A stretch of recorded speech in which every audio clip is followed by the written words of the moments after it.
Muito boa noite, muito boa tarde. Olá, sejam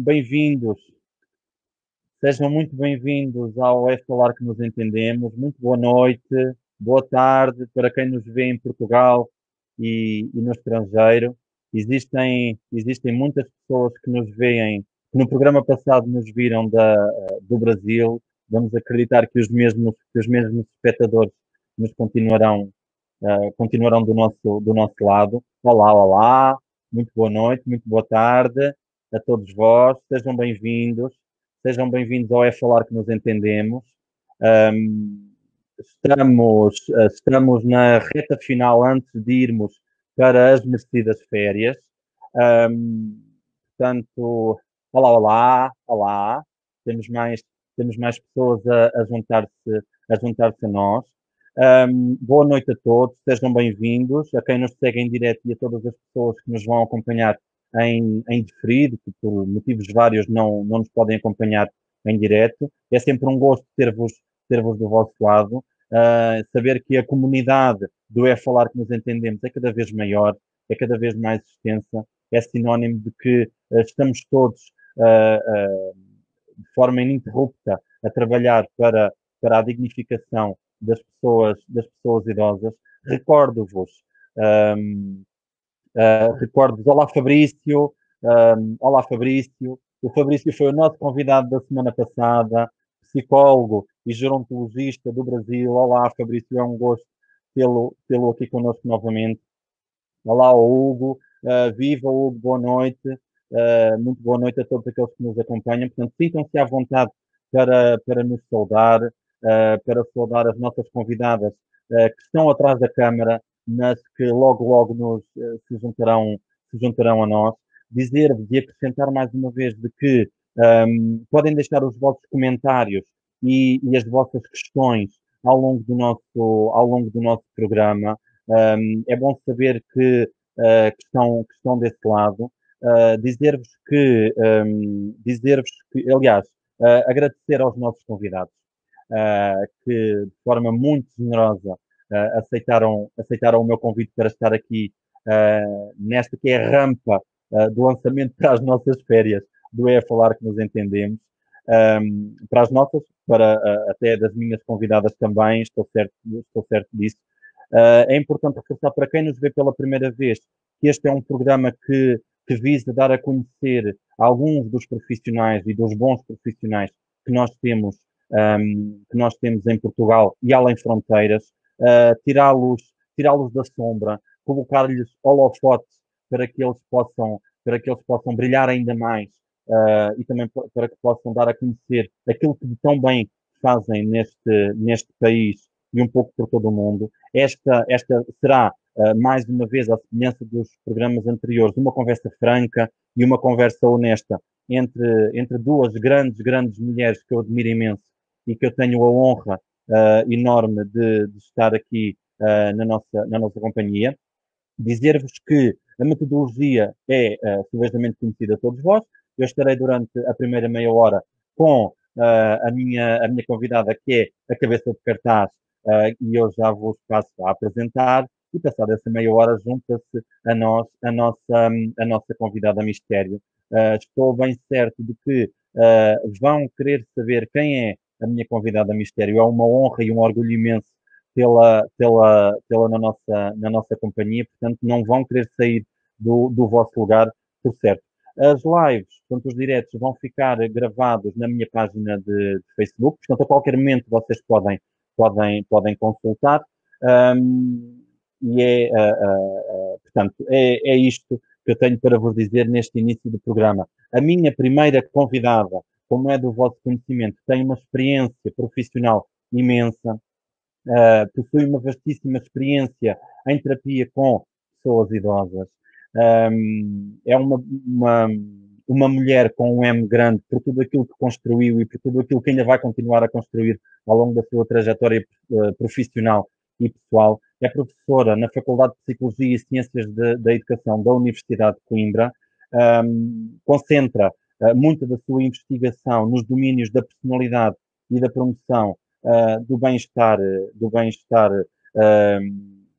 e dizer-vos também que é a escritora de vários artigos científicos, de vários livros. 2 deles eu tenho-os aqui, portanto passo já deixem cá ver aqui a luz, a melhor luz. Portanto, aqui está um deles. Vamos falar sobre este livro hoje e aqui está um outro que eu também sugiro que adquiram, a luz, que vale também muito, muito a pena. E eu vou chamar já a nossa primeira convidada, que é a nossa querida professora Margarida. Olá, professora Margarida, muito boa noite. Boa noite a todos. Boa noite, Ricardo. É um prazer estar aqui. Olá, Obrigada pelo olá. convite. Obrigado por ter aceitado o convite. É um gosto imenso tê-la na companhia. De uma generosidade imensa da sua parte ter aceitado o meu convite, porque sei que a sua agenda é super, mega preenchida e ter colocado na sua agenda este programa do É Falar que Nos Entendemos enche-me de orgulho e enche-me e comove-me. Ok? Portanto, muito Eu obrigado, tenho esta professora. fragilidade que é, obviamente, gosto de ver os meus ex-alunos a fazerem coisas interessantes e criativas, por isso facilmente adiro. E, por outro lado, porque também acho que é fundamental falarmos sobre estas questões. Hoje, obrigado, professora Margarida, mais uma vez. Dizer-vos que o programa de hoje irá falar, irá tocar em alguns pontos fundamentais naquilo que tem que ver com a qualidade, nas suas mais variadas facetas, qualidade de vida, o sistema de qualidade, e aí já posso levantar um pouco do véu daquilo que será a nossa convidada mistério, a qualidade de vida das pessoas que residem em respostas sociais dedicadas ao cuidado de pessoas idosas. Pronto, e é isto que nós vamos tocar, falar um pouco. A professora Margarida é uma especialista, entre outros temas, sobre aquilo que é a qualidade de vida, não é?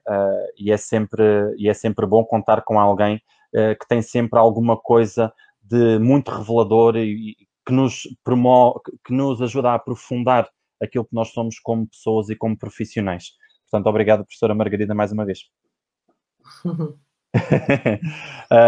Parece que está um pouco tímida. Não sei se é a primeira vez que está a fazer uma coisa desta natureza. Eu? Não. Não? Passei a pandemia basicamente a fazer coisas deste género. E por isso, pronto. Mas estava à espera que fizesses uma pergunta, mas se quiserem que eu Já, comece a falar. vamos já saltar para as perguntas? Ok. Ok. Sim, mas é verdade, é verdade. Eu tenho o privilégio é privilégio, pronto, basicamente a minha história em termos profissionais começou dentro da psicologia do desenvolvimento, mas foi os pedidos da realidade, ou seja, os pedidos do terreno, por assim dizer, das instituições, que me levaram lentamente a aprofundar ou a ficar mais especializada numa das fases do ciclo de vida, que se designa, enfim, genericamente de velhice. Mas eu sou uma psicóloga do desenvolvimento, também sou uma psicóloga clínica, mas as duas coisas, enfim, estão bastante misturadas. E por isso, como é que é dizer, fui devido às necessidades, porque quando eu comecei há cerca de 30 anos a trabalhar com pessoas mais velhas, existia, enfim, muito pouca gente especialista nesta área, enfim, a sociedade nem sequer estava organizada para fazer face, no fundo, à revolução gerontológica que iria acontecer, e por isso eu de certa maneira tenho um privilégio de ter conhecido várias gerações de pessoas mais velhas e de ser, enfim, pioneira enfim, na reflexão em Portugal sobre estas questões. Um privilégio também, porque trabalhar com pessoas mais velhas acrescenta-nos, porque obviamente são mais maduras do que nós. Aliás, eu tenho enfim, acho que nunca disse publicamente, mas um dos meus objetivos é chegar, enfim, a uma idade avançada, não é? Já que a esperança média de vida está a aumentar e a nossa longevidade da espécie ronda aos 120, mas por uma razão simples, meramente científica. Eu tenho toda a vida falado sobre as pessoas mais velhas e obviamente, quando eu tiver 90 ou 100 anos, vou-vos falar, e espero bem, Ricardo, que me entrevistes nessa altura. Okay. É esperar um bocadito, mas creio que vai ser interessante ter a perspectiva vivenciada e a perspectiva, obviamente, vivenciada de alguém que estudou toda a vida, por isso, esta temática. Por isso é um gosto estar aqui. Obrigado. Agora fez-me voltar aos meus tempos de escola, que não foi assim há tanto tempo quanto isso, portanto nós conhecemos há relativamente pouco tempo, quando eu fui tirar o mestrado na Faculdade de Psicologia da Universidade de Coimbra, e a professora, tal como em outros colegas seus da faculdade, mas a professora de uma forma muito particular, porque tocou uma temática que a mim me é muito querida, naquilo que é os envelhecimentos, o envelhecimento e as velhices. De resto, este pequeno livro foi o gatilho para muita coisa, a partir do momento em que eu também conheci a professora. E muitas das coisas que eu agora reflito e me inquieto naquilo que é o processo de envelhecimento e as velhices, foram muito motivadas pela professora Margarida, sem que a professora Margarida o soubesse. Portanto, também publicamente lhe digo que foi um gosto, e que é, melhor dizendo, um gosto conhecê-la um pouquinho mais, na medida em que a professora acrescentou um pouco mais àquilo que é aquilo que eu sou enquanto pessoa e enquanto profissional. E é também, por isso é que eu também a convidei, porque estou certo que muitas das pessoas que nos estão a acompanhar serão também eles inspirados por aquilo que é o seu conhecimento, a sua experiência, enfim, o seu know-how. Portanto, obrigado mais uma vez. Bom, vamos então passar às perguntas, àquilo que nos traz até aqui. E a primeira pergunta que eu lhe faço foi uma pergunta que a professora nos fez no primeiro dia de aulas. Portanto, o feitiço virou-se contra o feiticeiro. Vou fazer um pequeno enquadramento daquilo que me recordo, portanto, do enquadramento que também a professora fez para chegar a esta pergunta. Eu fui recuperar os apontamentos da professora, e a pergunta que lhe faço é sensivelmente esta. Pelo facto do envelhecimento ser um processo individual, contrariamente àquilo que a maioria das pessoas considera, portanto, o processo de envelhecimento é individual, estamos sempre a tratar de um fenómeno amplamente complexo e idiosincrático, não é? Não é somente aquilo que nós vemos a olho nu, é muito daquilo que as pessoas transportam no seu interior. Já a velhice, devendo ser enquadrado numa sociedade ou numa cultura e época histórica específica, torna-se uma fase tão rica em narrativas e experiências como noutras fases do ciclo da vida que a professora há pouco falou. Então a pergunta que eu lhe faço é, desta liquidez e imprecisão conceptual do envelhecimento e das velhices, de onde surgem e quais são os principais receios que existem da velhice? Ok, é simples. Mas para mim não foi nada simples responder quando a professora fez a pergunta. Imagino que sim. O receio vem essencialmente do desconhecido. Nós receamos aquilo que não conhecemos. O receio vem do medo da perda, que está obviamente muito ligada ao desconhecido, não é? Como é que dizer? Se eu tenho receio de perder qualquer coisa, não é? Porque tenho receio que a minha vida depois dessa coisa não seja assim tão interessante, não é? Por isso a questão da perda, as questões também da dificuldade de mudar e do desconhecido estão na origem do nosso receio, obviamente, em relação à velhice e genericamente ao envelhecimento. Mas eu pegava naquilo que tu disseste, no tal pequeno síntese enquadramento, porque basicamente nós estamos a falar de viver, e isto é que é o interessante. Nós, quando falamos sobre o envelhecimento e a velhice, não estamos a falar nem dos outros, nem de qualquer coisa que nos é alheia, que é alheia a qualquer ser humano, ou seja, por definição nós, seres humanos, estamos lançados neste mundo em dois eixos, que é o eixo lugar, onde é que eu estou, e o eixo, ou seja, a dimensão temporal. E estas duas dimensões do lugar e do tempo são organizadoras da forma como estou a viver a minha vida. Por isso, eu estar aqui agora, aqui na minha casa, ou estar noutro sítio, estar na China, ou eu estar hoje, ou estar daqui a 20 anos, ou estar 10 anos atrás, obviamente são dois eixos que vão fazer com que a minha vida seja de determinada maneira num determinado momento. Okay? Por isso é evidente que... Mas não há outra forma de viver, ou seja, não há forma de eu não viver nestas duas dimensões.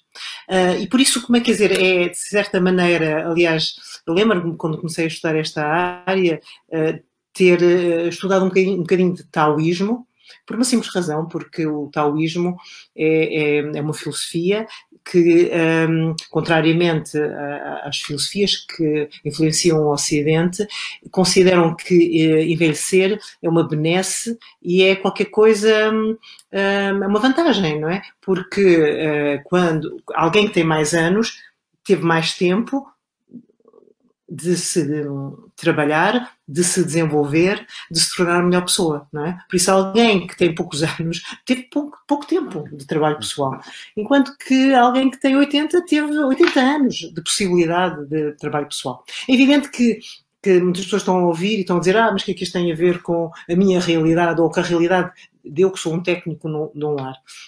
Para mim é fundamental. E isto, então, voltava àquilo que o Ricardo disse no início, que é a forma como cada um de nós vai viver a vida é profundamente idiosincrática, ou seja, é subjetiva, é individual.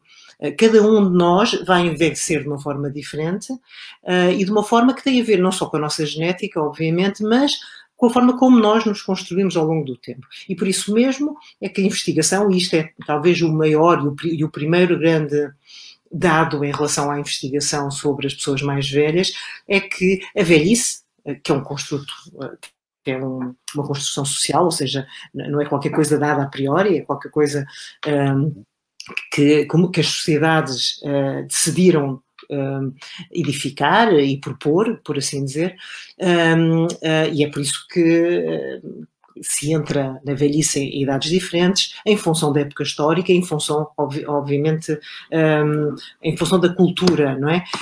Por isso nós estamos a falar, enfim, quando falamos de velhice, então que é uma fase do ciclo de vida, por contraponto ao envelhecimento, que é, atenção, e eu friso isto, e os meus alunos ficam fartos de me ouvir, o envelhecimento é coextensivo à duração da vida, ou seja, nós estamos a envelhecer desde o momento que somos concebidos.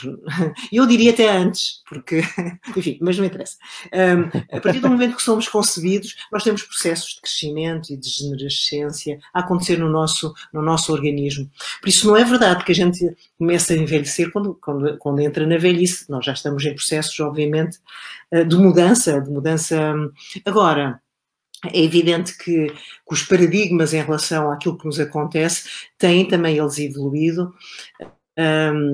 E pronto, e eu agora já não sei onde é que estou, mas em relação à pergunta, quais são os receios? Os receios têm a ver com esta associação que a nossa sociedade, que a nossa cultura no momento presente faz entre velhice, perda e necessidade de mudança, e não de mudança positiva, na perspectiva deste senso comum. Porque a investigação, como possivelmente teremos tempo de ver, é completamente contrária, no fundo, a estas ideias que estão divulgadas, o que é interessante, o que é extremamente interessante. Não sei se queres que eu posso continuar, eu não...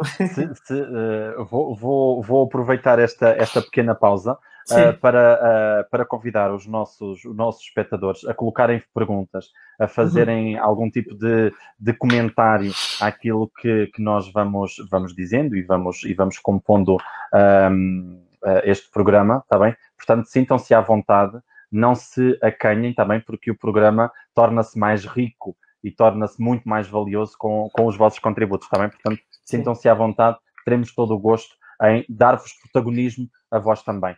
Ok, espera aí, Ricardo, eu sempre só terminar aqui uma coisa, que é, eventualmente, na aula do Ricardo, já não me lembro, eventualmente há um exercício que eu gosto muito de fazer e que posso lançar também aqui para as pessoas que nos estão a ouvir, que é, qual é o meu receio específico? Porque eu falei genericamente que teria a ver com perda e com esta coisa de eu ter que mudar, e mudar num sentido que não me parece assim tão agradável.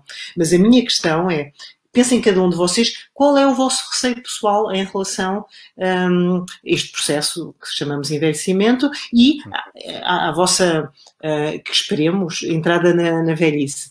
Agora, e o interessante, porque os estudos mostram que estas projeções, chamemos assim, ou seja, estas minhas projeções, enfim, daquilo que eu não quero que me aconteça, no fundo tem a ver com os meus medos pessoais e que muitas vezes, em termos de investigação, não são confirmados como sendo aquilo que caracteriza as pessoas de idade avançada. É evidente que aqui eu sublinhava uma coisa que tenho há muitos anos que luto, que é o peso da televisão, nomeadamente dos meios de comunicação, no espalhar de estereótipos em relação às pessoas mais velhas. Ainda hoje, como é que dizer, com toda esta questão da pandemia, como é que dizer, aliás, a pandemia, já há estudos, eu ontem, exatamente, estive numa tese de doutoramento com a Universidade de Granada, nesta área, e um professor reconhecido neste domínio, dizia: nós, com esta pandemia, regredimos 40 anos nas questões do envelhecimento ativo. Pronto, obviamente, enfim, podemos discutir se são 40 anos ou 30 ou 20, não interessa, mas esta ideia de que efetivamente nós de regressão, não é? Uma regressão em que sentido? Porque todo este movimento que nós temos feito para as pessoas mais velhas entrarem no chamado estilo de vida do envelhecimento ativo, que implica a participação, enfim, vários componentes, são basicamente quatro eixos, é como se nós estivéssemos a retirar as pessoas, ou seja, elas não podem participar, elas não se podem mover, elas não podem sair, elas não podem dar opinião, não é? Porque ninguém perguntou às pessoas mais velhas o que é que achavam sobre aquilo que elas tiveram que, de certa maneira, de fazer, não é? Pronto, por isso, verdadeiramente, o que eu tenho de fazer, cada um de nós, e possivelmente temos aqui muitos técnicos que estão aqui connosco hoje, e pessoas que têm pessoas mais velhas como familiares, pensar, efetivamente, qual é o meu medo? Quando eu tenho um receio, eu geralmente projeto e digo, eu não quero ir aí. Ou seja, eu não quero, eles são doentes, ou eles são, enfim, seja o que for. E, neste caso, eles são mais vulneráveis, não é? Com a pandemia, são vulneráveis, eu não posso me aproximar, não é? E pronto. E basicamente estas generalizações que levam, enfim, à discriminação, e a discriminação leva posteriormente ao idadismo, e o idadismo leva ao abuso, e o abuso é crime no nosso país. E leva à infelicidade das pessoas que... Claro. Claro.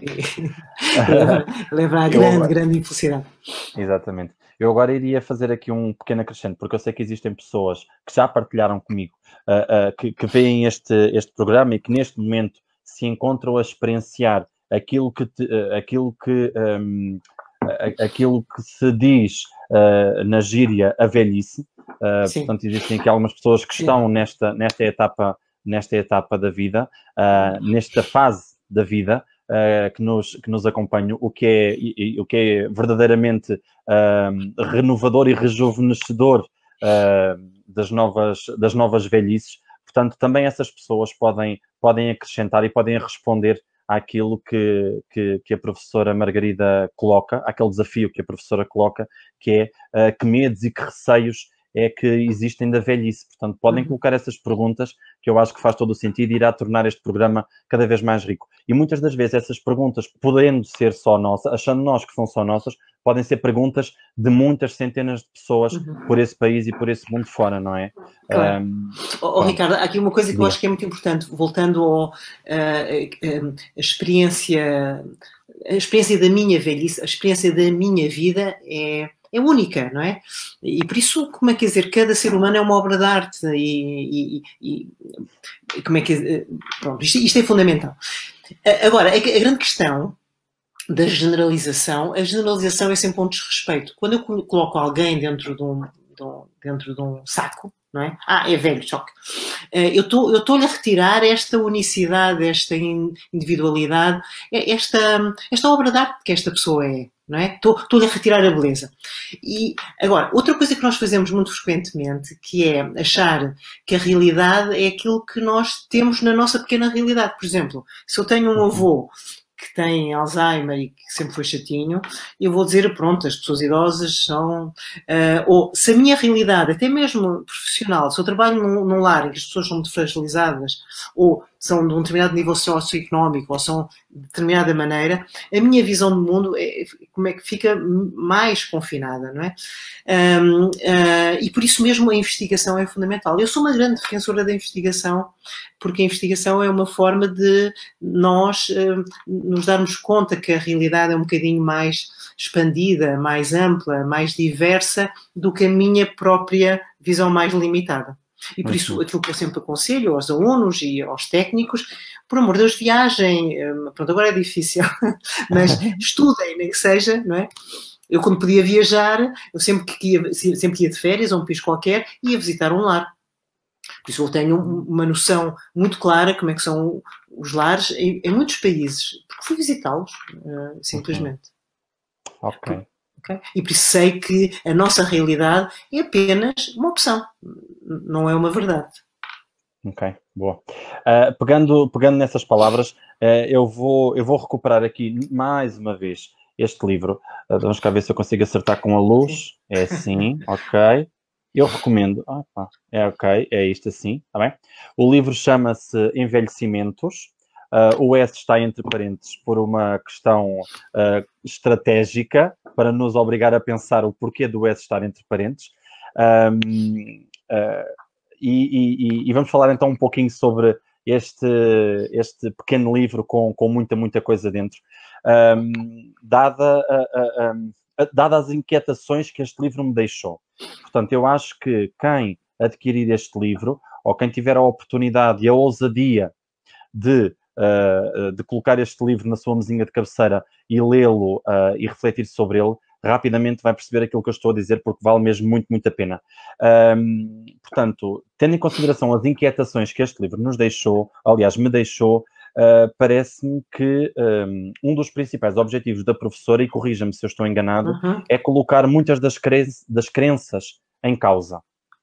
Não é? Das crenças que nós temos em causa. Até porque, se a memória não me atraiçoa, todos os capítulos iniciam com uma pergunta, não é? Aliás, o nome de cada item inicia sempre com uma pergunta. E eu acho que este exercício de inquietação e este exercício de questionamento deveria de nos mover a todos, a toda a hora e a todos os segundos, porque o envelhecimento muitas das vezes não é aquilo que nos fazem crer. Aliás, muitas das vezes, quase que na maioria das vezes, não é? Até porque ainda impera a ideia do envelhecimento muito relacionada com as perdas, não é? O envelhecimento é sinónimo de perda, ainda é visto como isso. Aquilo que eu lhe pergunto é, acredita que a preparação para a velhice depende da forma como desconstruímos algumas ideias feitas que nos aprisionam e limitam a nossa capacidade de sermos felizes e livres na velhice? Sim, claramente. Há muitos fatores que vão contribuir para a forma como nós vamos viver a nossa velhice, e uma delas, obviamente, é aquilo que eu penso sobre o que é a velhice. Por isso tenham atenção, ou seja, todas as pessoas que têm uma má imagem sobre como é que vai ser a sua vida no futuro, obviamente isso é uma contribuição para que a vida delas não vá ser assim tão boa. Não é? É como tudo na vida, não é? Como é que dizer, neste momento, então, com o advento do cognitivismo e do construtivismo, nós sabemos a força do pensamento na forma como nós vamos viver a realidade. E isso está mais que estudado. E por isso, como é que dizer, socialmente, nós devíamos ter a delicadeza de perceber que as imagens que muitas vezes nós estamos a propagar sobre esta coisa de ter idade avançada são realmente, eu diria, como é que dizer, lamentáveis. Ainda para mais porque nós vamos cada vez viver mais anos na idade avançada, não é? À volta dos 60, se vamos durar até aos 100, e eventualmente mais do que isso, não é? Porque as projeções vão no sentido de cada vez existirem mais centenários. Então, como é que dizer, se a minha imagem da vivência desses anos é tão vazia, tão desinteressante, o que é que eu estou a fazer, não é? Ainda para mais quando a investigação não mostra isso, não é? É como se nós pegássemos na minoria e há, obviamente, pessoas que vivenciam essa fase do ciclo de vida com grande mal-estar e com pouca qualidade de vida, como agora, essa generalização de que todas as pessoas têm de viver dessa forma a vida, como é que dizer, obviamente, é desadequado e, sobretudo, estreita, limita, afunila e, novamente, é, sem dúvida, um desrespeito. E nós, sociedade, temos essa responsabilidade. Esse livro é basicamente, aliás, esses 2 livros que tens aí, são 2 livros que basicamente aliás, até parece que ele está a fazer propaganda, mas não está porque eles estão esgotados, por isso, mesmo que as pessoas queiram comprá-los, não podem. É pena, por acaso, mas pronto, já tiveram várias edições, mas pronto. Mas são 2 livros que eu escrevi para os técnicos, foi uma oferta minha às pessoas com quem eu trabalhava, porque, e que eu admiro, as pessoas que trabalham nas instituições, que eu admiro imenso. Quando eu iniciei, enfim, o meu trabalho nesta área, não havia, eles não tinham material, não tinham formação. Agora as pessoas é completamente diferente, já têm formação. Na altura não tinham formação nenhuma, então basicamente esse livro são basicamente pequenas perguntas com a resposta rápida, sínteses do conhecimento científico da altura, e por isso, como é que dizer, eu diria que são fáceis, e o objetivo foi mesmo esse. Não é um artigo científico, não é um livro, enfim, que tenha todas as referências e todas... Não, é um livro prático, que basicamente responde às grandes questões e aos grandes estereótipos e preconceitos que enfim, a nossa sociedade tem em relação às pessoas mais velhas. E basicamente também é um ato de amor em relação à minha família. Diga. Não, diga. Aquilo que eu iria perguntar, que a professora já respondeu, era o que é que a motivou a escrever este livro, mas, portanto, está sabejamente respondido e muito bem. É porque novamente sou uma privilegiada. Os meus avós e os meus pais foram claramente bons exemplos de velhice de sucesso, não é? E nesse sentido, obviamente, são um exemplo. E porque também, enfim, esta minha coisa com pessoas mais velhas é desde bastante cedo. Eu, como é que dizer, desde pequenina, que sempre gostei de ajudar e de falar e de aprender com pessoas mais velhas, e nesse sentido é uma homenagem, no fundo, aos mais velhos da minha vida, da minha família. É um ato de bondade. Sim, um ato de bondade. É um ato de bondade. É um ato de bondade. Eu acho que é a grande força. Sim. A palavra bondade tem-nos acompanhado ao longo de quase todos os programas do É Falar que nos entendemos. Portanto, eu acho que nunca utilizei tanta vez a palavra bondade e o seu sentido nunca foi tão aprimorado na minha vida como a partir do momento em que este programa foi para o ar. Vou, antes de chamar a nossa convidada Mistério, que está desertinha para entrar na antena, está super feliz, portanto ela está super sorridente, mas vou-vos deixar aí mais um pouco expectantes e vou puxar aqui o comentário da Ângela Salgueiro Pereira em relação à pergunta que a professora nos fez. E a Ângela diz: o que mais receio é a perda de capacidades intelectuais e depois a minha mobilidade, em suma, a autonomia, porque tenho muitas conquistas individuais ainda por concretizar. Ok. Ângela, olá, obrigada por esta pergunta. Esta questão é um dos grandes medos, não é? Aliás, enfim, eu já fiz esta pergunta tantas vezes que obviamente já tenho quase uma tipologia das respostas e sem dúvida, obrigada por a ter formulado, Ângela. Agora, é evidente que teoricamente nós podemos perder as nossas capacidades, tanto físicas como mentais, em qualquer fase do ciclo de vida. Atenção. Por isso é evidente que também muitas pessoas morrem na idade muito avançada sem nunca terem tido uma perda de autonomia, obviamente. É evidente que está estudado, eu por acaso não trago esses dados, mas há uma percentagem de pessoas que vão perder a autonomia onde é que está a pergunta? Está aqui, desculpa. Que vão perder as capacidades intelectuais e outras que vão perder, sem dúvida, a mobilidade. Agora, não necessariamente, e o grande problema que nós fazemos é esta coisa de achar que existem características específicas por se pertencer uma fase do ciclo de vida, nomeadamente, neste caso, à velhice. E esta associação é que é perniciosa, porque faz com que a gente fique com medo, ok, eu vou ficar assim. Não necessariamente. Há pessoas que ficam assim, mas também há pessoas que ficam limitadas. Não é preciso terem 70 anos ou 80. Há pessoas que ficam limitadas aos 50, aos 40, aos 20, aos 10, não é?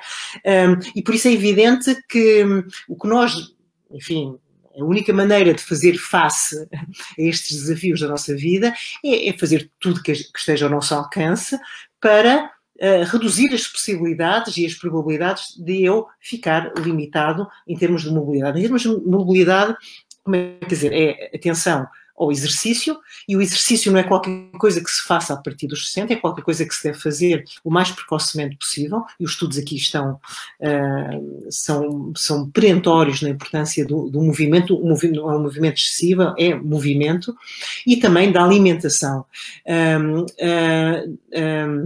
Depois, em relação às capacidades intelectuais, também sabemos que nós podemos, mesmo assim, também fazer prevenção. No entanto, é evidente que todos nós vamos morrer de alguma coisa. A gente esquece disto muitas vezes. Nós vamos morrer de alguma coisa e todos nós vamos eventualmente sofrer de qualquer coisa que a gente não queria sofrer, não é? Agora, o meu conselho para a Ângela é que se cuide o mais possível, não é? E depois se entregue-se. Se fez tudo, vai ver. E há relatos e há muitas investigações que mostram que vidas saudáveis, obviamente, são protetoras de uma velhice com muita doença e degenerescência, né? Aliás, enfim, o tal livro que é, de certa maneira, um ato de gratidão à minha família, eu recordo-me sempre do meu avô, que morreu sozinho, autónomo, bem, física e cognitivamente aos 86 anos, e costumava dizer, aliás, enfim, ficou conhecido até por isso, costumava dizer que eu só fui saudável depois dos 65, porque ele tinha tido imensas doenças, umas doenças de infância e depois doenças tipo úlceras e coisas que eram mais características de pessoas na idade adulta de trabalho, e depois dos 65 anos ele ficou saudável.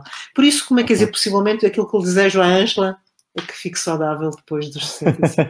A Ângela, a professora não sabe, mas a Ângela foi a minha primeira convidada do meu primeiro programa. Ah, que bom, sim, sim. É verdade. E desde esse dia ela nunca mais nos deixou. Sim. E dizer-vos que realmente a Ângela foi... eu acho que partilho isto em todos os programas, porque ela surge em todos os programas. O meu imenso obrigado à Ângela, mas dizer que é uma imensa honra poder contar com as partilhas e com o conhecimento da Ângela, porque espantem-se, quem não a conhece, a Ângela foi só uma das pioneiras daquilo que é a liberdade que nós temos hoje, porque a Ângela foi uma das principais impulsionadoras das bibliotecas municipais de Portugal. Uau! Oh, Ângela, agora é aquela parte, agora é aquela parte em que ela vai dizer que eu estou a exagerar, porque ela diz sempre isto, exagerado, mas é uma honra imensa contar com a colaboração da Ângela. Portanto, Ângela, o meu imenso obrigado mais uma vez por estar connosco.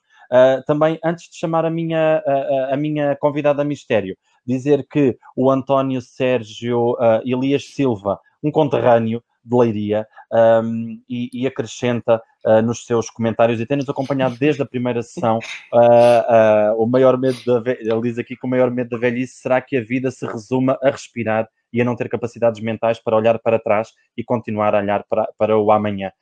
Isto levar-nos-ia a falar muito mais e a acrescentar muito mais valor àquilo que a professora... Sim, Ricardo, mas eu tenho mesmo de dizer uma coisa, já que o programa é sobre qualidade. Há todo... As primeiras definições sobre o envelhecimento saudável frisavam a importância da saúde, ou seja, as pessoas saudáveis serão mais felizes. No entanto, isso foi posto em causa e há todo um movimento, não é, que estudou, enfim, de estudos, que estudaram as pessoas que não cabiam dentro desta categoria de saudável, ou seja, eram pessoas que, sei lá, foram amputadas ou que tinham várias doenças físicas e como é que era a qualidade de vida dessas pessoas, como é que era a satisfação destas pessoas e de certa maneira colocou-se em causa este paradigma de que só as pessoas saudáveis são felizes e que existem muitas pessoas que encontram a felicidade mesmo doentes, mesmo com grandes limitações. Há um livro que eu recomendo muito aos meus alunos, leiam, que é Terças com Morri, que basicamente é este professor, por acaso é um professor universitário, que está completamente dependente e com limitações físicas e que é visitado às terças-feiras por um aluno. Okay. E com quem conversam. E que basicamente este é um homem muito espiritual, um homem muito elevado e que aproveita esta doença e esta dependência, esta incapacidade, ele nem consegue comer sozinho, para pensar sobre se nós não somos muito mais do que este confinamento, no fundo, ao nosso corpo, basicamente. É extremamente interessante, por isso recomendo esse livro. Ok, muito bem, professor, obrigado. Sem mais demoras, eu vou passar já a apresentar a minha convidada a mistério.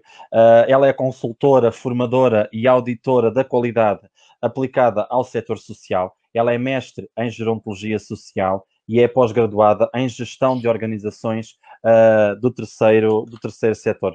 Portanto, uma salva de palmas e um agradecimento imenso para a minha querida Adriana Monteiro. Muito obrigado. Olá, boa noite. Olá, boa noite. Olá, Ricardo. Olá, professora Margarida. Antes de mais, muito obrigada pelo convite. Está tudo bem. É uma honra poder estar neste espaço, nesta conversa e ao lado da nossa ilustre professora que tem estado a acompanhar desde o início todo o discurso e a conversa que tem estado a ter e que, de facto, faz-me viajar um bocadinho aqui no meu tempo do mestrado em gerontologia. E gostava mesmo de pegar num ponto que foi focado, que está relacionado com a forma como cada um de nós envelhece. Portanto, o grupo dos idosos, uma das coisas que eu aprendi no curso foi que, de facto, é o grupo mais heterogéneo, quer ao nível intraindividual, quer interindividual. Portanto, cada um de nós envelhece de maneira diferente, mas também dentro de nós, os nossos próprios órgãos também não envelhecem todos ao mesmo tempo. E, portanto, é de facto curioso nós olharmos para o envelhecimento muitas vezes como um todo, como podemos colocar todas as pessoas dentro do mesmo saco, e de facto não é assim. O meu contributo aqui vai ser um bocadinho diferente do ponto de vista do idoso, portanto, não tão focado no idoso, mas mais até como é que as instituições conseguem trabalhar esta qualidade de vida do idoso, agarrando um bocadinho aqui nas ferramentas do sistema de gestão da qualidade, não é assim? Adriana, mas só aí uma coisinha só, que é... pronto, que as metáforas biológicas levam-nos, já não pode esquecer que nem tudo o que acontece na nossa vida, mesmo na idade muitíssimo avançada, é declínio. Nem mesmo ao nível físico. Pronto, era só para sublinhar isso, não é? Então, em termos psicológicos, há muitas dimensões que basicamente vão evoluir ou vão modificar, mas não necessariamente no sentido descendente. Não é só perdas, não é? Portanto, acabamos por ter alguns ganhos. Sim. Focamos muito na parte negativa. Nós temos muita tendência para focar na parte negativa e ver o velho, no sentido lato, como algo que... Ou seja, velho é sinónimo de inútil ou que já não presta. Não estou a falar em termos do ser humano em si, mas o conceito de velho. O que é isto do velho? Uma coisa que é velha. É uma coisa que, à partida, já não vai acrescentar grande valor. Portanto, este preconceito, não é? Associado... Uma árvore, não é? Uma árvore. Por acaso, outro dia, como agora ando a passear muito, as árvores mais velhas são muito mais bonitas, não é? Ou seja, muito mais ricas, muito mais... Dão mais sombra, é? São maiores. São maiores, ou mesmo um monumento, não é? Como é que dizer? Aquela coisa. Por isso, não necessariamente também a palavra velha tem uma conotação negativa. Exatamente. Muito bem.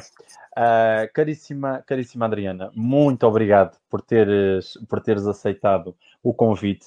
Isto é quase uma moeda de troca por um convite passado que me fizeste e obrigado por tê-lo feito. Obrigadíssimo, Adriana, por isso, por me teres permitido partilhar o pouco que sei para os colegas que estavam no mesmo pé de igualdade que todos nós, porque nós estamos sempre a aprender, todos os dias, seja em contexto de sala de aula, seja em contexto profissional, seja lá onde for. Portanto, esta é quase uma moeda de troca por aquilo que me permitiste fazer, mas incidindo naquilo que, na excelente profissional que tu és e que tens vindo a provar todos os dias pelo empenho, dedicação e inspiração que também és para muitos dos nossos colegas e para mim próprio, eu iria fazer-te uma questão muito centrada naquilo que é a tua prática profissional no âmbito da qualidade. Portanto, nós sabemos que em termos de motivações para que uma instituição implemente a qualidade, existem motivações internas e externas, não é? A pergunta que eu te iria fazer no imediato era, colocando a tónica na qualidade de vida das pessoas idosas que beneficiam dos cuidados das instituições, quais são os benefícios que estas pessoas idosas recolhem ao viver numa estrutura residencial certificada pela qualidade? Essa é uma bela questão, mas uma questão com resposta. Convém perceber, e para quem nos está a acompanhar, o que é isto da qualidade e do sistema de gestão da qualidade. Portanto, quando uma organização decide implementar um sistema de gestão da qualidade, ela tem um objetivo único, ou pelo menos esse tem que ser o principal objetivo, que é a satisfação do cliente. O cliente tem que estar satisfeito. E o cliente das organizações sociais não são apenas os idosos, são também as famílias e as pessoas significativas. Podemos depois aqui falar em parte interessados como os colaboradores, parceiros, mas não vamos por aí. Vamos nos centrar efetivamente no cliente enquanto termo figurativo e chamar então ao cliente a pessoa idosa. Eu, para garantir a satisfação da pessoa idosa que está institucionalizada, se falarmos no caso dos lares, eu tenho que fazer algo internamente dentro da minha organização que me permita chegar a esse patamar. E essa satisfação é sempre determinante e convém ser sempre definida ou de alguma maneira alcançada depois de uma etapa fundamental, que é conhecer quais são as suas necessidades, mas mais do que isso, as suas expectativas. Eu entendo que as necessidades é aquilo que, quando uma pessoa se dirige a um lar, solicita a integração do pai ou da mãe, porque já não tenho forma de cuidar, já está a ser uma grande sobrecarga e preciso de colocar no lar. As expectativas do idoso ou da família são outras que muitas vezes não são auscultadas e só vamos conhecendo essas expectativas um pouco à medida que também vamos conhecendo a pessoa idosa e a respectiva família, mais uma vez, e às vezes há expectativas que nós nunca trabalhamos e é aqui que se calhar nós temos um ponto de contacto entre tudo o que tem estado a ser falado até aqui e os sistemas de gestão da qualidade. O facto de uma instituição estar certificada não é garantia de que eu estou a atender a todas as necessidades e expectativas do cliente. Isto parece um bocado antagónico, mas é a realidade. Um sistema de gestão da qualidade permite à organização ter uma melhor capacidade de resposta face às necessidades e expectativas que lhe são colocadas de cada pessoa. Eu posso continuar e vou continuar a ter reclamações, embora seja certificado. Agora, a forma como eu consigo tratar essas mesmas reclamações é que pode ser bastante diferente entre uma instituição que está certificada de uma que não esteja, ou que até nem seja certificada e tenha apenas um sistema de gestão da qualidade implementado. Porque um sistema de gestão não é mais do que um conjunto de métodos de trabalho ou ferramentas na área da gestão com vista àquele objetivo que defini, que é a satisfação do meu cliente. E eu vou ter que conseguir monitorizar, eu vou ter que conseguir medir até que ponto eu estou a conseguir atender a esse mesmo objetivo. Portanto, aqui a gestão da qualidade é vista quase como uma ferramenta de trabalho, portanto, é essencialmente uma ferramenta de trabalho, que não podemos ver nesta ferramenta a solução-chave para a qualidade de vida do idoso dentro de um lar, que não é. É algo que nos vai ajudar a pensar, mas não é a gestão da qualidade que me vai dizer como é que eu vou atuar. E isso é importante ficar definido. Depois, como é óbvio, uma instituição certificada confere-nos sempre maior confiança. E é visível, é fácil perceber uma instituição certificada de uma que não seja, ou que tenha o sistema implementado. É uma organização mais estruturada, mais organizada, em termos da clarificação de responsabilidades, da probabilidade ou frequência com que ocorrem erros na prestação do serviço. Portanto, há um conjunto de vantagens ou mais-valia na implementação deste tipo de sistemas que, hoje em dia, com a complexidade de requisitos legais e exigências por parte da Segurança Social e outras entidades tutelares mesmo na área da saúde que se impõem às instituições, leva-as a que elas recorram a instrumentos que já existam na área da gestão e que tornem esta gestão organizacional cada vez mais profissionalizante. Muito bem. Adriana, eu estava aqui a pensar e estava a refletir naquilo que estavas a dizer quando referias que a gestão da qualidade é um conjunto de regras de trabalho.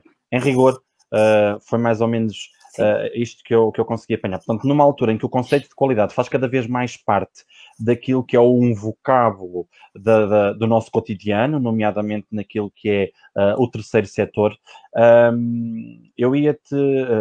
aliás, pegando mais uma vez naquilo que dizias, que era a qualidade confere um reconhecimon às instituições que decidem percorrer este caminho, porque isto é um caminho, não é algo que eu hoje vou-te chamar para me ajudares e amanhã a qualidade já existe. Portanto, é uma coisa que requer trilhar um caminho que para algumas instituições é mais árduo do que outras, por motivos vários. Aquilo que eu te iria perguntar, e pegando muito naquilo que foi o contributo da professora Margarida, que é o facto de, quer sejam os envelhecimentos, quer sejam as velhices, e tu tão bem falaste no início, ser algo completamente idiosincrático, dinâmico e diferente de uns para outros, mesmo com a mesma idade, não é? Aquilo que eu te pergunto é se é possível conciliar os padrões apertados do sistema de gestão da qualidade e a singularidade e a idiosincrasia das pessoas idosas naquilo que tem que ver com um cuidado personalizado e individual numa instituição. É possível conciliar estas duas coisas? Sim, é possível. O que nós estamos... Quando tu dizes que existem regras e que tem que haver, de alguma maneira, metodologias uniformes, é uma verdade, mas essa verdade está relacionada com a prestação do serviço. E, portanto, o eu prestar o serviço ao utente não significa que eu vou tratá-los todos de igual forma, ou vou fazer... Portanto, que o idoso A é igual ao B, C, D e por aí fora, de todo. Aliás,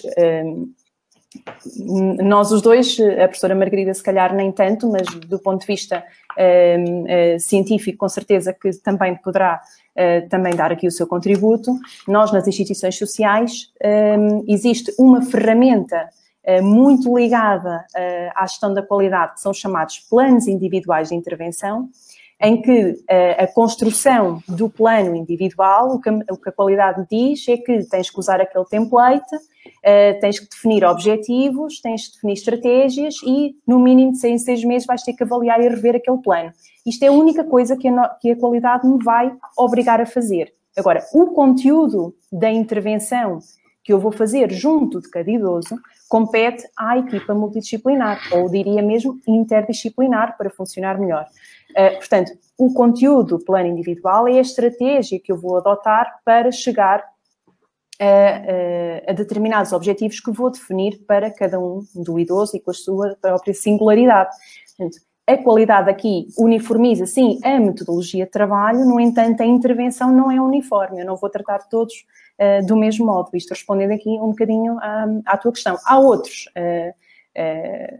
tarefas, outras atividades dentro da minha organização que eu quero que sejam uniformes e têm que ser. E aí, independentemente de ser o colaborador A, B ou C, eles todos têm que fazer da mesma maneira.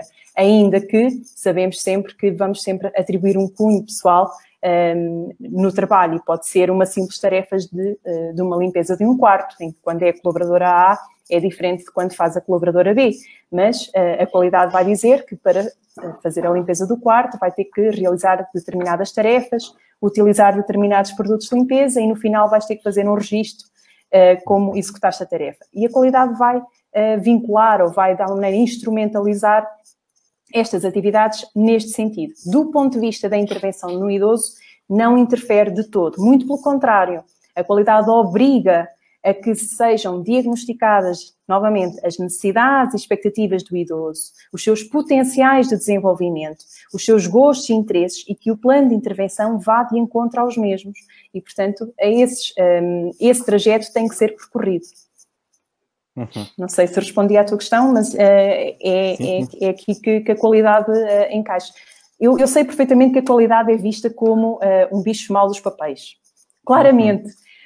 E sinto este impacto na maioria das instituições que me contactam pela primeira vez ou nos primeiros momentos da implementação de um sistema.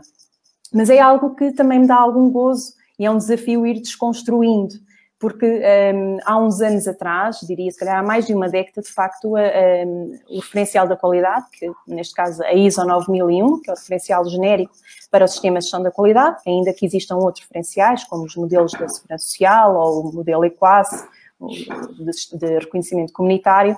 Portanto, há aqui um conjunto de referenciais que podem flexibilizar ou, de alguma maneira, criar algum constrangimento na definição dos métodos de trabalho. É verdade. Mas, se nós olharmos para a ISO 9001, e eu sou uma defensora nata da ISO 9001 aplicada a todas as organizações, em especial ao setor social, que é aquele em que eu me dedico a 100%, a ISO 9001 não nos diz o que é que temos que fazer, só diz onde é que nós temos que chegar. E, portanto, isso dá-nos uma liberdade imensa da forma de trabalhar. Eu, às vezes, encontro sistemas de gestão da qualidade muito complexos, cheios de papéis, quase que para fazer qualquer coisa eu tenho que fazer um registro, e depois tenho as minhas diretoras técnicas a olharem para mim e dizer: eu não tenho tempo para nada. Isto é só papel, isto é só papel. E depois não tenho tempo para estar com os meus idosos. E agora temos que olhar para esses papéis e temos que ver, mas esses papéis servem para quê? São obrigatórios? Será que temos de ter mesmo esse papel? Será que se temos que ter esse papel, porque às vezes temos mesmo que ter, e muitas vezes confundimos o que são as exigências legais com a norma da qualidade. Às vezes estamos a dar resposta àquilo que vem num requisito legal, num diploma legal, e dizemos que a culpa é da qualidade, porque eu tenho que fazer isto porque é para a qualidade, quando na verdade não é. É uma exigência legal e temos que cumprir, e aí não há volta a dar. Mas também a forma como eu estou a dar resposta, temos que tentar perceber se é a maneira mais simples, se eu não podia fazer aquilo de uma outra maneira, que me facilitasse o trabalho, que me poupasse tempo e me libertasse para outras tarefas.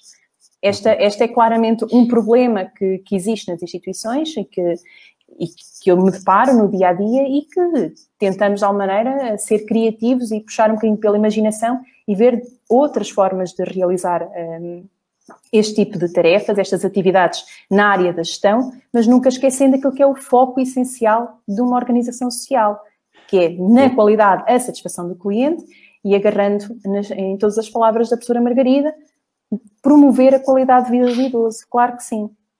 E temos aqui... Força. Não, diz. Pronto, um outro aspecto que eu acho que vai suscitar aqui um bocadinho de discussão e que acho, mas que não deve ser descurado, é, por exemplo, o trabalho que é feito, e eu sei que existem muitos bons exemplos, mas o trabalho que é feito quando eu estou a construir um plano, eu não, os animadores ou quem tem com esta área, um plano de intervenção para os meus idosos, no ponto de vista das atividades de desenvolvimento pessoal ou as atividades de ocupação e de animação. Eu solicito, ok, então mostrem-me lá o levantamento de necessidades e interesses. E ele é feito esse levantamento individual, é aplicado um questionário individual a cada um, mas depois os dados são todos tratados e são planeadas atividades para o grupo. Sendo que eu, que nunca escolhi, sei lá, realizar atividades culinárias, estou incluído no grupo das atividades culinárias. Ou eu, que só quero estar no meu cantinho a ler e que não me incomodem muito, estou no grupo do jogo dominó, que eu nem me identifico com aquilo. Portanto, o que eu quero dizer é importante internamente, e a qualidade não nos ajuda nisto, porque não nos ajuda no sentido, não nos ensina o como fazer. Tem que ser mesmo o próprio técnico a ter aqui algumas competências ao nível da parte gerontológica e perceber que cada idoso é um idoso e que a intervenção nele deve ser cada vez mais individual. E nós caminhamos para uma nova geração de idosos que cada vez vai ser mais diferenciador. E isto é um grande desafio para as instituições sociais, como é que elas vão dar resposta com um técnico para um grupo de 25 ou 30 idosos que cada um tem as suas características e cada um interpreta ou vivencia a sua velhice ou quer vivenciar a sua velhice de maneira diferente. E Mas, como é que nós vamos trabalhar? Adriana, a resposta é simples, não vai haver lares no futuro. Aliás, como já basicamente não existem nos países nórdicos. Eu tive antes de Covid, tive na Dinamarca no encontro e, enfim, pronto, que era sobre questões de envelhecimento ativo e fui jantar com os colegas dinamarqueses e perguntei, e pronto, eram pessoas realmente muito versadas e muito instruídas, enfim, nestes aspectos que nós estamos aqui a debater, e eu obviamente então perguntei, então, e como é que são os lares aqui na Dinamarca? E eles responderam, olharam para mim assim, não existe. Eu disse, não existe, como é que é possível? Não existe. E depois um lá disse, bem, e quando existe é considerado uma falha no sistema. É considerado uma falha no sistema. E é óbvio porque a tendência será, ok, quando uma pessoa está muito doente, como é que dizer, é como uma pessoa que está doente aos 30 anos, existem locais, unidades de saúde, enfim, genericamente para abraçar as pessoas com doença. De resto, como é que dizer, cada vez mais a sociedade é orientada para a diversidade de ofertas, mas que obviamente não tem nada um perfil. Eventualmente podem ter uma espécie de hotel spa que tenha atividades, então basicamente então existem, há yoga, há pilates, há massagens, há natação, enfim, há atividades e as pessoas vão livremente, não é? Agora, nós ainda temos, por razões óbvias, porque os nossos idosos são completamente diferentes dos idosos do Norte, por uma razão simples, tem a ver com pobreza, tem a ver com o nível socioeconómico, tem a ver com escolarização, não é? Quando as gerações que agora são escolarizadas em Portugal tiverem 80 anos, obviamente que as coisas serão diferentes, mas os nossos idosos ainda são pobres e pouco escolarizados, em média, obviamente. E por isso nós fazemos para eles, como é que dizer, porque aqui a questão é, verdadeiramente nós perguntamos às pessoas o que é que elas querem. Eu lembro-me que a primeira coisa que eu fiz quando há 30 e tal anos entrei numa instituição de pessoas mais velhas, era um centro de dia, lembro-me perfeitamente, e perguntei para o grupo de pessoas mais velhas na minha frente o que é que vocês querem fazer. Eles olharam para mim e disseram, a doutora é que sabe, estudou, não é? Como é que nós podemos saber o que é que... não faço ideia. E porque eu continuei a perguntar, bem, então, assim, passatempos. Como é que dizer? Isto é, obviamente, de alguém de classe média, como é que dizer? O conceito de passatempo nem o tinham. Nem o tinham, como é que dizer? Significando que, atenção, à nossa imposição de uma forma de ver o mundo, a pessoas que tiveram percursos de vida e viveram épocas históricas de forma completamente diferente e, efetivamente, não estão habituados a participar. E nesse sentido, neste momento, ainda precisamos de algumas instituições, mas nós temos um modelo muito assistencialista, com qualidade ou sem qualidade, Adriana. Não é? Não é centrado na pessoa e é completamente assistencialista. E verdadeiramente nós não perguntamos às pessoas. Mesmo as pessoas com demência, aquilo que se faz é saber o que é que ela gostava antes e respeitar essa pessoa. Eu agora estava aqui a ouvir-vos, melhor dizendo, e estava a pensar no programa dedicado à humanitude, não sei se foi, creio que foi o de há 15 dias, se a memória não me atraiçoa, já são tantos. Foi o de há 15 dias, precisamente, o programa da humanitude, em que nós falámos sobre estas questões da humanitude que nos deveriam, lá está, inquietar a todos. Porque quando nós chegarmos a uma instituição, se na altura em que nós formos velhos, elas existirem, e provavelmente existirão, porque os padrões culturais assim o indicam, não é? A questão da humanitude está muito centrada naquilo que é a relação, não é? Muito embora nós saibamos que nas instituições as cuidadoras, as direções técnicas estão muito formatadas para a tarefa, não é? Nós temos de tratar daqueles, nem é tratar, nós temos de fazer aqueles idosos, não é? a famosa expressão dos fazer, vamos fazer o Sr. Manel, vamos fazer a Dona Maria, como se eles não tivessem já feitos, não é? Temos de fazer aquela pessoa e temos de fazer em tempo recorde, porque depois vai haver alguém que me vai perguntar o que é que eu estive a fazer, porque é que eu estou a falar com aquele idoso, porque não há tempo para falar com o idoso, porque nós temos de fazer aquela ala inteira em tempo recorde. Não é? Porque depois temos camas para fazer, porque depois temos bocas para alimentar, temos higienes para fazer a seguir, antes dos almoços e por aí fora. E nós ainda vivemos muito centrados naquilo que é a concretização rápida, objetiva, concreta, sem qualquer tipo de reflexão da tarefa. Não é? Claro. E isto está muito mas Ricardo, tu tens, não sei que idade tens, mas tens 30, não é? Sou novo. Pronto, então, eu tenho já 50 e muitos, e efetivamente eu não vou para um lar desses. Agora, perdoem-me, as pessoas estão aqui a ouvir, mas porque neste momento nós podemos criar possibilidades diferentes, não é? E vemos, como é que dizer, e os países que de certa maneira estão nisto há mais anos e já criaram outras alternativas, desde pequenas aldeias, desde residências, desde quintas, desde vilas, enfim, em que basicamente eu posso viver como eu quero, não é? Porque se eu fosse para eu sou vegetariana, como é que dizer, de manhã faço yoga, como é que dizer, morria numa instituição quando me dessem pão branco e me obrigassem a acordar a uma hora que não é a hora que eu quero fazer, seja o que for, não é? Obviamente que estes modelos nós temos de os flexibilizar em função, obviamente, do tipo de pessoas tiverem as necessidades. No entanto, é nossa responsabilidade de sermos nós técnicos criativos, mais criativos do que aquelas pessoas que por razões de percurso de vida não podem elas próprias ser criativas e apresentar, como é que dizer, ter ideias elas próprias. Tem de ser eu técnico. E não repetir chapa 4. Sim, a repetição da chapa 4 é um desrespeito. A utilização do modelo médico é um desrespeito. Sim, há uma situação aqui que nós não nos podemos esquecer, e eu concordo perfeitamente com o que a professora Margarida acabou de dizer, que temos que ter a criatividade. E que, de facto, temos que reinventar o futuro dos lares. Seguramente não se vão chamar lares, vão se chamar outra coisa. Aliás, atualmente já não são lares. Atualmente já são estruturas residenciais para idosos. Mas ainda assim vai mudar o nome e tem que mudar. Mas atualmente há uma palavra que nós não nos podemos esquecer, que é a palavra recursos. Os idosos,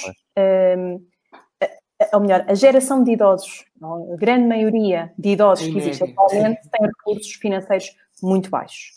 As instituições, para terem ou seja, uma variedade de atividades também destinadas aos idosos, vão requerer também mais recursos humanos e mais condições.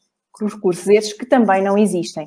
E, portanto, se nós pensarmos, mas o Estado ou a Segurança Social podia aqui aumentar os acordos, mas também não há recursos, ou supostamente não há recursos também para poder financiar ainda mais as instituições. Podíamos exigir esse tipo de, ou pensar que se calhar, ok, então, mas se as IPSS, que são as que têm acordo de cooperação com a Segurança Social, não têm essa capacidade, porque é que os lares privados, então, não oferecem um serviço diferenciado? Se calhar já podemos encontrar um ou outro completamente diferente, mas cujas mensalidades são muito acima das possibilidades dos idosos que temos atualmente. Portanto, será para idosos com um nível... Mas Adriana, mas os estudos aí também são claríssimos. Aquilo que faz com que uma pessoa se sinta bem não é verdadeiramente, e sobretudo alguém que nunca teve acesso a determinadas coisas, ou seja, imaginemos alguém que toda a vida esteve na agricultura e que agora tem 86 anos e tem algumas limitações físicas. Como é que dizer? Aquilo que a vai fazer feliz não é ver yoga suspenso, não é? Como é que dizer? Nem ciclos de cinema intelectual. Como é que dizer? Não é por aí, é ter um local onde existe afeto, onde existe a relação, onde existe a relação com a natureza. E quantos lares que passam pela qualidade, não se vê verde, não têm acessibilidade fácil para o exterior, nem sequer têm vasos dentro de casa. Não é? A qualidade isso, vem... A qualidade normalmente vem já depois dos edifícios estarem criados. E mesmo para a construção dos lares, existem recomendações técnicas e normas que não têm nada a ver com a qualidade, mas que obrigam a que eles sejam construídos de uma determinada maneira. Tal como nós agora somos obrigados a colocar alguma percentagem da nossa energia ser renovável, também poderia ser condição, e faz sentido ter condição, ter determinados metros quadrados de espaços verdes para a construção de um lar, e aí concordo plenamente e seguiria o raciocínio da professora Margarida, faz todo o sentido.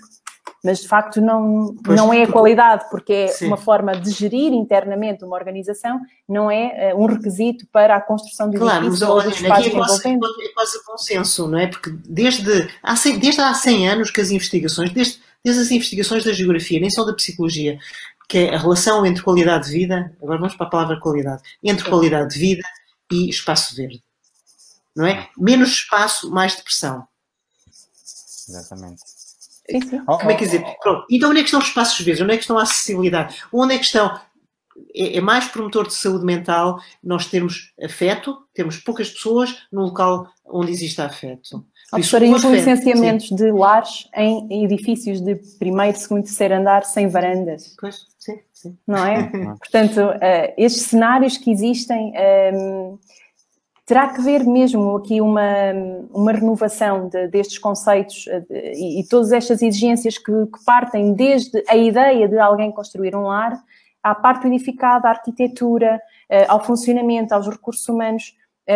Tudo o que estamos a falar aqui é de veras importante e o futuro, quer ao nível da saúde mental, do envelhecimento ativo, do envelhecimento saudável, passa... Mas Adriana, aquilo que eu estava a dizer é que muitas vezes, eu já estive em locais, sinceramente, em Portugal já visitei largas dezenas, centenas de instituições e no estrangeiro, e já vi recorrentemente algumas instituições pobres, ou seja, com poucos recursos, mas de uma humanidade, não tinham professor de ginástica, não tinham piscina, mas tinham, uma participação das pessoas, tinham integração nas atividades e não propriamente esta coisa da centração na tarefa. Havia uma centração na pessoa. Por isso, se existir bondade, como dizia o Ricardo, existindo a bondade e criatividade, nós temos instituições que não são luxuosas, mas que são profundamente humanas e que podem fazer com que as pessoas que estão nelas se sintam felizes, se sintam em casa, não é? Porque o lar antigo, eu gostava mais da palavra lar, para ser sincera, não é? Porque lar vem de lareira e vem de casa cozy, casa agradável, acolhedora, não é? Eu acho que correu-se tentou-se desmistificar a ideia de que o lar de idosos, com a alteração da terminologia de lar de idosos para estrutura residencial para idosos, tudo iria alterar, mas o problema é que os problemas estruturais que existem enraizados naquilo que é a cultura do envelhecimento em estruturas residenciais, naquilo que é a cultura de envelhecimento das velhices em estruturas residenciais, mantém-se e vai-se manter até que os padrões culturais se alterem, não é? Porque podem mudar o nome, pode-se mudar as estruturas, podemos estar numa estrutura residencial toda XPTO, e permitam uma expressão que, não sendo a mais elegante, é aquela que agora me surge, mas podemos estar a falar de uma instituição com piscina, com possibilidade de fazer pilates, de yoga, etc., mas depois, em termos de humanização, falham, não é? E uma falha na humanização é uma falha na concretização daquilo que são os objetivos principais de estruturas desta natureza. Não sei se concordarão. Sim, claro que sim. E neste tempo de Covid há uma coisa que me assusta profundamente e que eu já tenho vindo a assistir, que é, neste momento, as famílias nem sequer podem ajudar o idoso a arrumar as coisas no seu quarto. Quarto este, que inclusive é duplo. Isto é, uma pessoa que, à data de hoje, é integrada num lar, ou entra para um lar, ou para uma ERP, o que queiramos chamar, deixa tudo para trás. Deixa a sua casa, deixa os seus bens, a única coisa que leva é uma roupita, alguns pertences ao nível da higiene e um dinheiro de bolso, se levar. Mas isso por lei? Isso por lei? Adriana? É o normal. O normal para integrar é o normal. Sim. Mas os estudos mostram que o inverso é que é adequado, não é? Pronto, a pessoa e neste momento, com esta questão da Covid, como não podem entrar pessoas externas ao lar, o idoso é deixado quase lá à porta e é encaminhado para o quarto e é instalado. Este idoso que tinha todo um conjunto de pertences vai ter uma enorme perda e aquilo que lhe vai ter como seu pertence único vai ser uma cama num quarto que já não é só dele, porque, excepto se for individual, mas não é o normal. O normal também é ser um quarto duplo, em alguns casos até triplo, e vai ser atribuído um cadeirão. E aquele cadeirão vai ser o pertence dele. Às vezes há guerras na sala de estar, onde estão os idosos todos lado a lado, porque ele se sentou naquele cadeirão. Ora bolas, aquele cadeirão é a única coisa que pertence àquele idoso. E que é dele, é único, é o sentimento de pertença que existe e nós não podemos aqui... Onde é que nós temos aqui, logo na parte estrutural, mais uma vez, mesmo que eu tenha um cuidado de humanitude na prestação dos cuidados, só o facto de ele não ter o seu próprio espaço, até mesmo para receber um familiar ou uma visita, que tem que ser ali onde todos os outros estão. Há muitos lares, se não na sua maioria, que não têm um espaço só para visitas, onde eu posso estar sozinha em privacidade com os meus filhos, com os meus amigos. Não existe. Se eu quiser, vou ter que vir cá para fora. Não tenho lugar onde os possa acolher. Estou eu e estão os outros ali a monte. Portanto, esta é a realidade ao nível das infraestruturas dos lares que, de facto, não coaduna com aquilo que podemos chamar qualidade de vida. E eu posso falar em qualidade no ponto de vista da organização, qualidade do ponto de vista do que é que eu posso fazer para trabalhar isto, mas isto já são... diria, obstáculos estruturais que vêm desde o início e que muito dificilmente um sistema da qualidade vai dizer, ok, agora deita abaixo o edifício e vamos construir um novo completamente diferente. Não, sim, mas Adriana, nós, como é que somos nós os técnicos, não é? Vocês, os técnicos, que têm, como é que dizer, de se insurgir e dizer que não. Porque tudo que está no lar é uma construção cultural. Basta irem à Holanda para verem lares completamente diferentes, não é? Por isso, a nossa forma de fazer não é uma verdade, é uma construção. Agora, que tem que ser de determinada maneira, não tem nada que ser. Não tem que ser. Sim, é verdade. O problema é que depois nós temos 20 ou 25 idosos para colocar num espaço e não temos mais nenhum espaço para os colocar. Não é? Portanto, se nós tivermos limitações de espaço, e eu aqui muito lado a lado com o Ricardo, eu não conheço as instalações da instituição onde o Ricardo trabalha, mas conheço aquelas que acompanho, e mesmo que eu quisesse reinventar a coisa, eu não tenho muita margem de manobra. Agora até a vida está um bocadinho facilitada, porque com a questão dos idosos de centro-dia terem ficado em casa, há mais espaço e até que é possível criar até alguns grupos e outras dinâmicas com os idosos só de lar, porque o espaço agora até é maior. Mas infelizmente que ele é maior, porque a questão dos centros-dia é outra problemática que temos em cima da mesa e também não há meio de ser resolvida. Mas é muito complicado. É muito complicado, mas não é impossível. E eu aí concordo plenamente consigo. Portanto, nós temos que ser altruístas no sentido de dizer não é assim e vamos fazer diferente. Mas este não tem que vir logo de raiz. Ou pelo menos aquilo que já existe construído, aquilo que já existe desenvolvido, gradualmente e aliado às mesas administrativas, às direções destas instituições, que eles têm que estar do nosso lado e têm que compreender e perceber para que sim darem um aval positivo e podemos fazer diferente. Mas, força. Eu acho que o nosso metro quadrado, ou o metro quadrado do coletivo de pessoas que vão edificando estas estruturas para onde vão os idosos, seja lá a que custo e que tipo de impacto é que isto depois lhes traz, ainda está muito minado naquilo que nós temos vindo a falar ao longo deste programa e ao longo dos programas do É Falar que nos entendemos, que é estes padrões culturais assentes nas perdas. E mais grave do que isto é considerar que para os idosos qualquer coisinha basta. Não é? Porque os idosos não pensam, os idosos não refletem, os idosos não gostam, estão sempre satisfeitos com qualquer coisinha que lhes possa trazer. Portanto, por exemplo, isto toca-me particularmente porque desenvolvi durante muitos anos as ações socioeducativas na instituição onde trabalho. Aquilo que eu tenho vindo a perceber junto dos colegas que desenvolvem, por exemplo, o trabalho de animação ou de educação social em contextos residenciais é que qualquer profissional fazia aquilo, não é? Qualquer um canta umas musiquinhas, qualquer um mete umas criancinhas junto com os idosos e tira umas fotografias e põe no Facebook, qualquer um vai com os idosos passear à beira-rio, qualquer um faz isto. Mas, na realidade, não é qualquer um que disponibiliza o seu tempo e dá o seu tempo em prol daquilo que é o verdadeiro bem-estar e um verdadeiro tempo com significado e com sentido para aquelas pessoas. E isso é o que vai falhando ao longo dos tempos. Ao longo do nosso programa temos tido aqui contributos riquíssimos que acho que também têm acompanhado. O Tiago Correia deixa-nos aqui uma analogia com aquilo que é as estruturas residenciais e aquilo que foi no passado os hospícios, que entretanto evoluíram para aquilo que é a realidade atual, muito embora centre a questão das necessidades, mas aqui também reside um outro estereótipo, que é, nós valorizamos muitas necessidades. Que necessidades é que o idoso tem?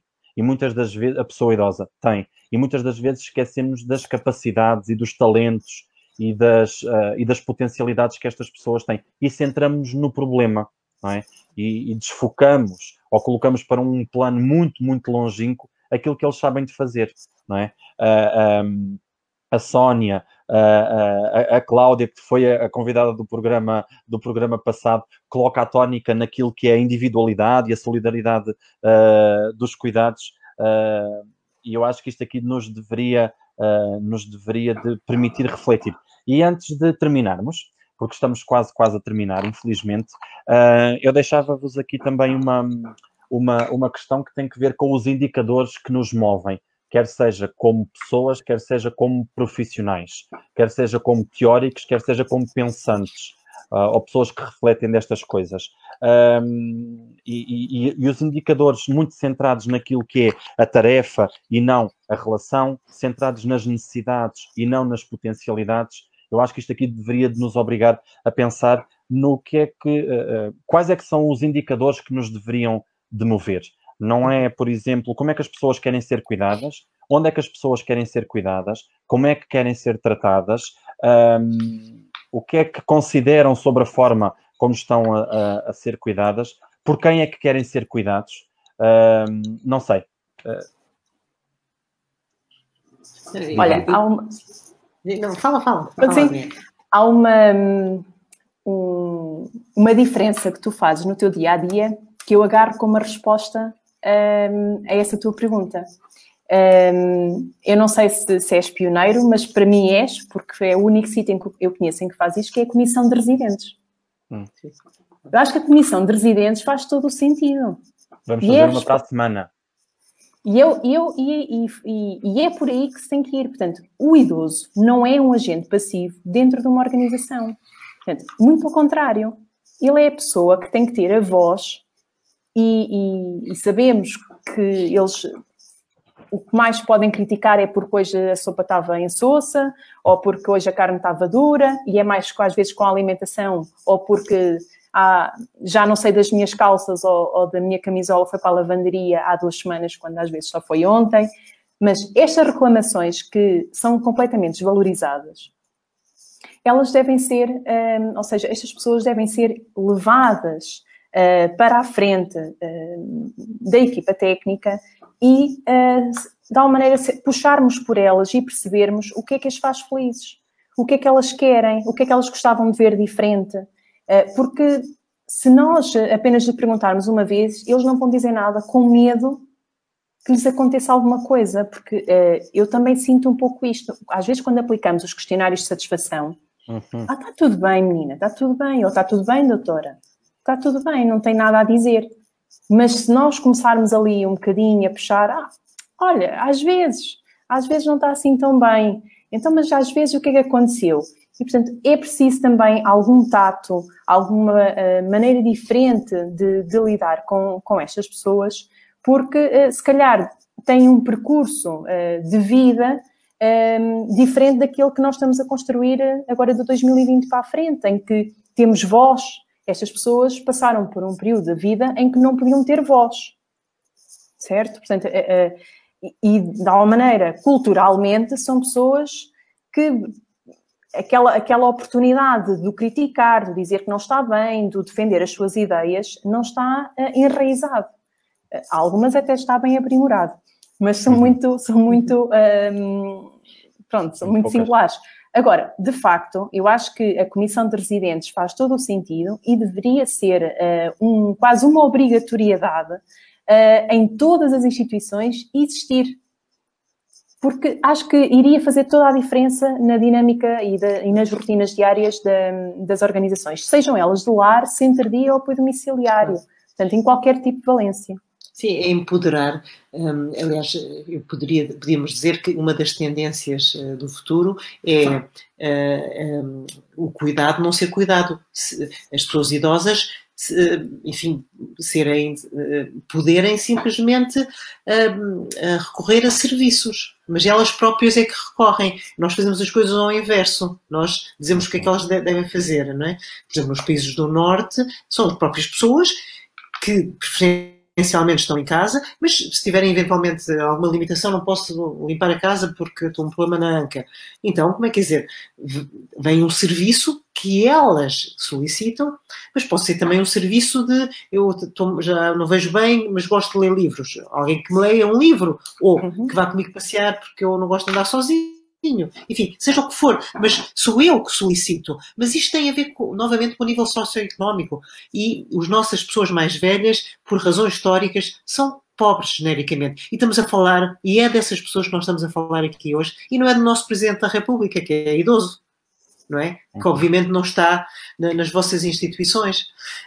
E por isso nós não estamos a falar de idade, estamos a falar na minha opinião, de pobreza e destas pessoas terem poucos recursos de recriarem a sua própria vida. E é evidente, na minha opinião, no futuro, enfim, os lares tenderão a desaparecer, em função, obviamente, das sociedades educarem as populações de outra maneira, de forma que cada um de nós possa viver a sua vida de uma forma mais escolhida, de uma forma mais construída. Como é que eu quero viver a minha vida e o que é que eu tenho de fazer para viver efetivamente os meus 100 anos ou os meus 80 de uma forma muito mais, então sim, idiosincrática. E eu verdadeiramente acredito nisso. E acredito que as nossas sociedades vão nessa direção. E nós vemos isso, aliás, uma das vantagens, possivelmente, da pandemia é tanta gente a andar e a correr. Não é? Não sei como é que está aí nos vossos locais, mas aqui em Coimbra as pessoas andam todas na rua a correr e a andar, não é? E isso vai ter, na minha opinião, benefícios a longo prazo. Muito bem. Estamos mesmo na reta final. Muita coisa ficou por dizer. Ficaríamos aqui a noite inteira, se possível. Posso dizer uma coisa? Diga, professora. Posso dizer só um segundo? É por causa da palavra arquitetura, porque tu usaste a palavra arquitetura. Sim, é uma palavra fundamental, não é? Aliás, há uns anos tenho esta história, encontrei o Mihaly Csikszentmihalyi, possivelmente não sabem quem é. O Mihaly Csikszentmihalyi é o pai da psicologia positiva, um homem extraordinário, com uma obra. É ele o proponente do conceito de flow, do fluir e das experiências ótimas e o que é que verdadeiramente nos faz felizes. E eu tive o privilégio de o ouvir numa conferência em Braga, ele já quase com 90 anos, e foi a conferência melhor que eu já escutei. E no final fui ter com ele a perguntar, ok, então esta sua teoria do fluir, como pode ser aplicada às pessoas mais velhas? E ele olhou para mim e disse, sabe, o futuro da psicologia é a arquitetura. Eu fiquei a olhar para ele, ou seja, eu estava a esperar aquela resposta. E ele tem toda a razão. O futuro das ciências humanas, genericamente, é a arquitetura. O que é que ele quis dizer com isto? Nós, mudando os contextos, nós promovemos felicidade e qualidade de vida. E nós descuramos isto. E todos nós sabemos isto. O que é que cada um de nós sente quando vai àqueles museus ultra bonitos? Ou uma igreja daquelas extraordinárias? Nós sentimos-nos mais humanos, sentimos-nos melhores, mais bondosos. Sim, eu acho que agora temos um grande aldeamento com casas geminadas, todas iguais. Ok. Então, nós temos então ambientes que confinam, que apertam, que fecham, e temos ambientes que expandem. E por isso, a atenção ao contexto é fundamental. E é mais fácil, mudando uma coisa pequenina no contexto, ter mais repercussão do que eu fazer psicoterapia com uma pessoa. Ok? Mas Baltes, um dos grandes estudiosos do ciclo de vida, disse que a velhice é uma arquitetura incompleta. O que é que isto quer dizer? Quer dizer que nós ainda não conseguimos definir o que é que caracteriza a velhice. Nós não sabemos. Por isso, não coloquem as pessoas em caixas, porque nós sabemos como é que é alguém a 1 ano, aos 2, aos 5 e aos 15. Não sabemos como é que é alguém de 80 anos. Não temos ainda dados suficientes para dizer. A única coisa que nós sabemos é os portugueses de 80 anos, em média, são assim. Mas isso não caracteriza uma fase do ciclo de vida. Está bem? Muito bem. Ok. Okay. Eu tenho de agradecer, portanto, estou verdadeiramente comovido com aquilo que aconteceu aqui, nesta hora e meia, quase passada. Agradecer-vos do fundo do coração o facto de terem aceitado o convite. À professora Margarida e à Adriana, o facto de poderem disponibilizar um pouquinho das vossas agendas para mim e para todos os espectadores que nos acompanham, que foram uma média de 40 e pouco, portanto, obrigado por isso. Não sendo o número mais importante, o que importa aqui é o facto de existir ou de começar a surgir cada vez mais, ou ganhar cada vez mais corpo, um movimento que tende a dignificar e a respeitar aquilo que é a nossa história, e a nossa história são as pessoas idosas. São as pessoas que construíram a história que nós temos hoje, são as pessoas que construíram a liberdade que nós hoje beneficiamos, e nós muitas das vezes esquecemos-nos disso. O facto de nós podermos estar aqui a falar livremente deve-se a um acontecimento histórico conhecido subejamente por todos vós, experienciado e promovido e corporizado pelas pessoas que hoje são idosas, e nós muitas das vezes roubamos-lhes essa liberdade que foram eles que conquistaram numa primeira fase, não é?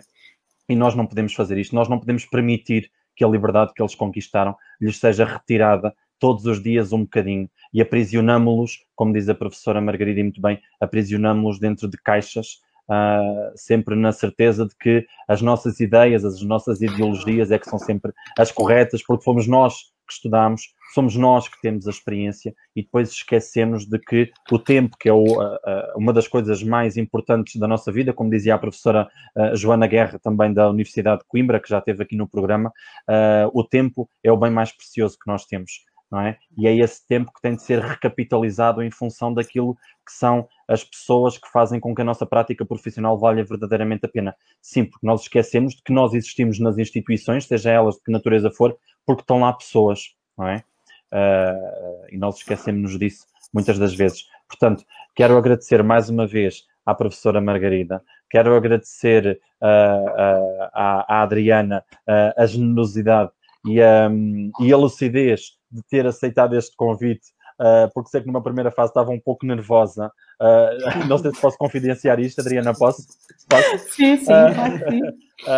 Estávamos, aliás, eu próprio, apesar de conhecer a professora Margarida, eu próprio também estava um pouco nervoso por tudo aquilo que a professora Margarida representa para um coletivo de pessoas que acredita profundamente naquilo que a professora a professora Margarida escreve, replica, pensa, e é verdadeiramente inspirador aquilo que a professora Margarida nos deixa sempre que decide abrir a sua alma e o seu coração e lutar todos os dias para dignificar o envelhecimento e as velhices. Portanto, o teu nervosismo e o meu próprio, era um nervosismo infundado, porque a professora Margarida é aquilo que nós vimos. Foi um privilégio e uma honra estar aqui nesta mesa redonda virtual, na presença da professora, claro que sim. E, portanto, é natural e está perfeitamente justificável aqui o nosso friozinho na barriga, mas acho que estivemos todos muito bem. Adriana, a única coisa que vocês devem sentir privilégio é por ser mais velha, um bocadinho. Não só. Mas também é muito fácil. É muito fácil, a professora é de muito boa relação e uma empatia fenomenal. E, portanto, os nervos depois também acabam por ir desvanecendo. E foi muito agradável. Muito obrigada.